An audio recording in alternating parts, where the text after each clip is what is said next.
আজকের ভিডিওতে ক্যালকাটা ইউনিভার্সিটির ফার্স্ট সেমিস্টার হিস্ট্রি অনার্স অর্থাৎ মেজর পেপারের ছাত্রছাত্রীদের জন্য খুবই গুরুত্বপূর্ণ 20 নম্বরের বাছাই করা গুরুত্বপূর্ণ প্রশ্ন তোমাদের কাছে নিয়ে এসেছি।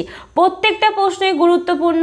এই শেষ মুহূর্তে তোমরা অবশ্যই এই প্রশ্নগুলো করে যেও।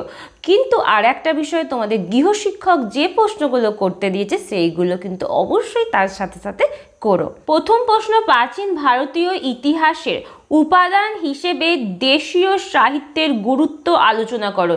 এই প্রশ্নটা কিন্তু খুব গুরুত্বপূর্ণ ভেবে নিতে পারো। 99 ভাগ এই প্রশ্নটা আসার সম্ভাবনা আছে। 2 নম্বর প্রশ্ন, শিল্প ও বহির্বাণিজ্যের বিশেষ উল্লেখ সহ হরপ্পার সাংস্কৃতিক অর্থনৈতিক দিকটি আলোচনা করো। এটাও কিন্তু খুব গুরুত্বপূর্ণ, এবারে আসার সম্ভাবনা আছে। এবার হচ্ছে 3 নম্বর প্রশ্ন, ষোড়শ মহাজনপদ সম্পর্কে টিকা লেখো। এটাও কিন্তু খুব গুরুত্বপূর্ণ।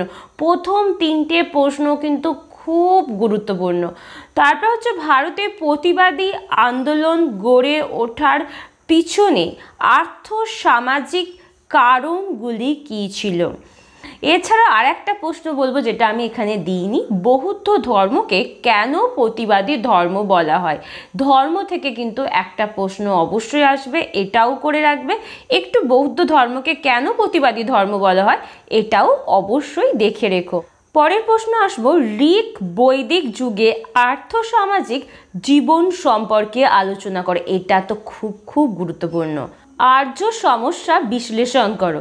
এই প্রশ্নটা একটু ঘুরিয়ে দিতে পারে, আর্যদের আদি বাসস্থান সম্পর্কে আলোচনা করো। দুটো প্রশ্নই কিন্তু এক, আর এই প্রশ্নটা কিন্তু 99 ভাগ আসার সম্ভাবনা আছে। খুব ভালো করে তৈরি করো। লাস্ট একটা প্রশ্ন দিয়েছি 7 নম্বরটা, পরবর্তী বৈদিক যুগের সামাজিক অবস্থা ঋক বৈদিক যুগের তুলনায় কিভাবে পৃথক ছিল। এই 7টা প্রশ্ন কিন্তু তোমরা অবশ্যই করে যেও।